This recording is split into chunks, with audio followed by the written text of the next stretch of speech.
Well, the Domitable Lions have finally roared to life, but spare a thought for Guinea-Bissau. First time ever in the tournament. This is their second ever match in a major tournament. And if they do go out, they could possibly go out with having a player who has scored potentially the goal of the tournament. Brito Silva's run from his own half, his dribble, his balance, his composure, and his finish, his niche rather, was excellent. Absolutely excellent. But as the commentator even said, perhaps that goal was too early. And it was too much for them to, because in Cameroon were pushing through. Obviously, Abubakar coming to the side gave them better quality going forward. But you always felt that Cameroon goal was coming, and I thought this was because Cameroon they played all right in that first game. Still a bit bitty, but this was a far better performance, and I think them considering that goal brought the best out of Cameroon. So this is a Cameroon that is why they were once an African heavyweight during the days of Roger Miller, Patrick Mboma, Jeremy, and all those boys. You really saw them really turn up the screw because this was a great game. This was actually one of the best games of the tournament so far because Guinea-Bissau, they played really well and they gave an amazing account of themselves. And I mean, their coach, Bakindo, man, he deserves credit because he's really constructed a really nice team here. But for Cameroon, I just thought their better players wore through, but not really their better players, their experience wore through. Because again, you're looking at that goal from Siani, great finish. Nice pullback, but again, that's the perfect connection with the ball. Right foot. I think the power and the accuracy was too much for the keeper to hold.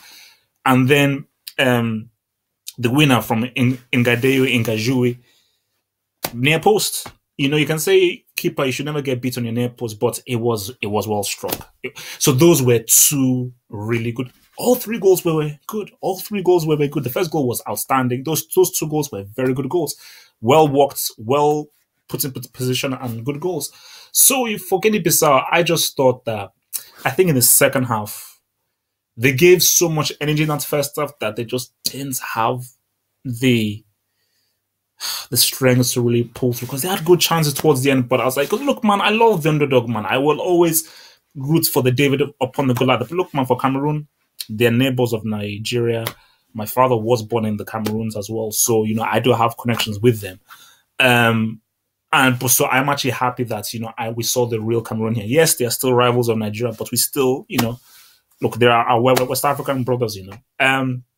So I'm happy that Cameroon really came to the fore here because just what I was looking at, especially in that second half, I'm seeing a team that could potentially win this tournament. That's the thing. First game, I was like, I saw shades of it, but in this game, if they can bring that quality into other things, because we all know that, Cameroon are always tough to beat, always hard to beat. But what they've lost in the last few years is that quality, that finesse, that footballing superiority. And what we saw here was them showing us that, we do know how to play football. We do know how to score good goals. We do know how to create chances and have good approach play. So for Cameroon, I just think that they just need to go from strength to strength, and maybe they're in the ascendancy because they can definitely get better. This wasn't a perfect game from them because they are really allowed Guinea-Bissau to come at them, especially in the first half and beat in the second half. So maybe Cameroon will go from strength to strength because the key thing to winning a tournament, you can't peak too early.